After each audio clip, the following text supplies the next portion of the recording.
You are listening to the Journaling Club podcast, a show made for the people who love drawing and creating things. Let's talk about stationery, social media and small businesses, with two people who try to do it daily.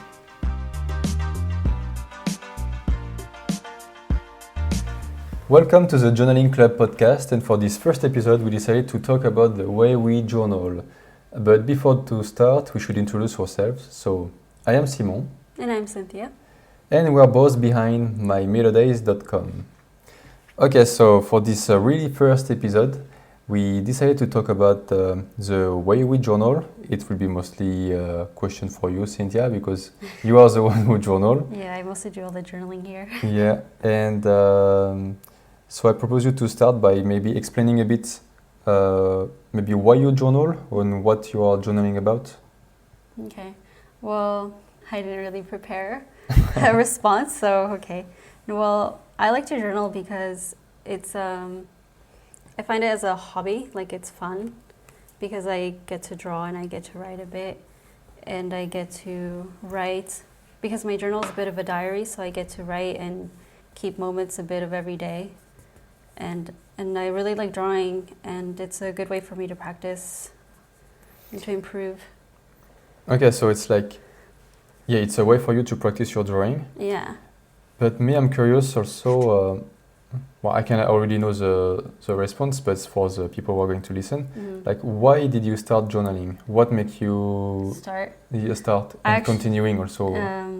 Well, I don't know when, I maybe been journaling for 5 years.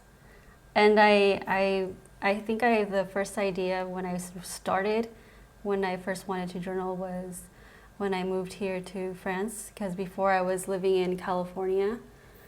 That's where I lived. And then when I got married, I moved to France with my husband. Which is me. Yes, which is Simon. And I thought it would be a good idea to maybe capture, maybe the life here and the big change in the movement from the different lifestyles and culture and everything. And so I was like, I should maybe just journal and write about it, and I think it'd be interesting to maybe see, and maybe later to go back and read all the things I wrote. That's true. It's like it's keeping memories of. It's like when you go back on it, it's where it's very interesting. Because let's imagine you said you did that since 5 years now? I think so, yes. So it's like if you go back to the first one, the first journal. Oh, it was very different. Yeah, so visually it could, I'm pretty sure, I know it's different. The style is different, but also like you can see your evolution, like you must have changed also. It would be funny to see the way you were writing, what you were writing about, and... Yeah, I think so. And what's also interesting, because I think I forget, what I wrote or what I did, or, I can go back, and then it's like my drawings have improved a lot, so that's a good thing. And my writing style has changed, and just the whole journaling visual aspect is changing, and I think it's like something that's going to continue to change. Try new styles and improving, I guess. Yeah, and it's true, your drawings change with the time. So I think on another episode we can talk about your drawing. And okay, so maybe you can explain a bit what type of journal you are using for your journaling. Well, right now I'm using a Reverie journal. It's a A5 dotted journal with white pages. I like the dots because I write a lot, so it really helps to write straight lines because I tend to go really crooked. So why not using just a line journal then? Because I do a lot of drawings, the lines would not be as visually aesthetic against the drawings. So the dots are really light, so you don't really notice them with the drawings. I think it's a good compromise between light lines and blank pages. Okay. Because it's true now we see a lot more dotted grid journal, and it's we know it's mostly for people who do bullet journal, but I think it's more popular maybe now. Yeah, I think and it's kind of like maybe it's not a good word, but a pity that we don't see a lot of people doing journaling with the journal because actually it's, as you said, it's pretty easy, helpful for writing, and as you said, for the drawing, it's less. It doesn't ruin your drawing because it's just light dots. Yeah, you don't really notice the dots. Well, it depends on the journal because I know I've seen some journals and the dots look really dark, and I don't like that. Yeah. And do you journal? I can't say I'm really journaling. It's not the same. Actually, well, I mostly see you taking notes. So yeah, I'm just using actually like a pocket journal.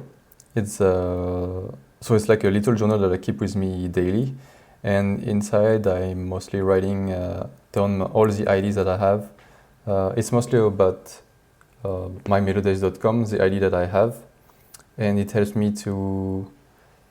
So I don't have to think about all the ideas, because when I write them down... It's to not forget, right? It's to not forget. Yeah. It's to not keep my brain busy, in a way. Because, it's like at first you are thinking like, oh yeah, I have an idea. And well, it's fine. I will remember. And at the end of the day, it's like you knew you had an idea, but you forgot. Yeah. And by the way, the fact to write it down on a notebook, you can forget it in your brain, but it's still there. Yeah. So you can just go back on it and reading it back. Read it back. Yeah. So it's a good way if you have many ideas in the day, but you tend to forget them. You just carry a notebook with you and write them down, right? Yeah, but actually it could be ideas, it could be also... thoughts. Yeah, and what's the word? Quotes. Quotes. Yeah, because I'm listening a lot of audiobooks and podcasts also, and sometimes, there is something that hit, and I just want to write it down. So yeah, it's mostly about that what I'm doing. But I think you can also do that in your journal in a way. Like if you listen to, let's say, podcast or even the music or anything. And yeah, I do that. If I listen to something or if I was reading something and I like a quote or I learned something interesting, I'll write it down in my journal and keep it. Because through our Instagram, I know there's a lot of people asking you, what do you write about in your journal? And if I can just answer... Yeah. Or you tell me if I'm wrong, but a journal it's a journal, like it's yours, so you can do whatever you want, and that there is no specific rules. Yeah. Because the things you have to understand is you are doing that for yourself. So if you want to write your thoughts, if you want to write anything, if you want to put your to-do list or anything, feel free to do it as long as it makes you happy or it helps you. Yeah. I think you can go for it. Yeah. And so maybe you can give like a quick list of what you mostly write about, just little topics without going too far. Okay, well, if you want to keep a journal, you can just write about your day, something interesting happened, you can write that down. You can write down thoughts that are in your mind, quotes, maybe an interesting dream you had, maybe an interesting conversation you had that day, or something that happened, I don't know, that you saw, I don't know, or you tried something new, a new recipe, you can write about how it went. I don't know, just any little moment or anything that's on your mind that's just significant or you find important to keep it, something you learned, then you should write it down and just keep it. If it's important to you, then you should do it. Just write it down. Yeah, just write it down. Okay, so, well, I think it's, for the first episode, we're not going to go too far. No. It's a test for us, because we are pretty introvert people, so it's not easy. It's pretty hard to talk. But actually, we also have a lot of ideas as a future topic. And, well, I hope you will like them. And that you'll find them interesting. We will improve. Yeah, that you'll find them interesting, and that we will improve with time. But maybe to give you also a little idea, we would like to talk about, well, journaling, stationery, but also maybe social media, as we are on Instagram. So we kind of know a bit how that kind of works, we can say. We can talk about the way to talk the photos, and also maybe about small businesses, if we can give any tips or stuff like that. And it's actually a good transition, because on the podcast, before to finish, you would like to talk about little tips. So Cynthia, do you have a little tips for us today? I didn't think of a tip beforehand. No, but it could be anything. It doesn't have to be a tip. It could be like a recommendation, something. I mean, anything. It could be like a music that you really like, that you heard recently, a movie, like a new app that you are using, a special workout session that you are doing that is pretty amazing. Wow, I have so many thoughts in my mind. It makes it hard to choose. Well, you want me to start with one? Yeah, maybe you choose one for this one. Okay, so my tip of the day will be, if you like learning stuff or like document yourself, you should go on Spotify, because now, since a while now, there is that podcast session where you can find a lot of different kind of podcasts, and it's mostly here that I'm listening to my favorite podcast. There is a lot of different topics, and I think it's a great way to learn, because after school, you know, you maybe... Are they like information? Yeah, if there is anything, you can learn about history. It could be entertainment, it could be about movies, about business, about just a lot of anything anything and everything.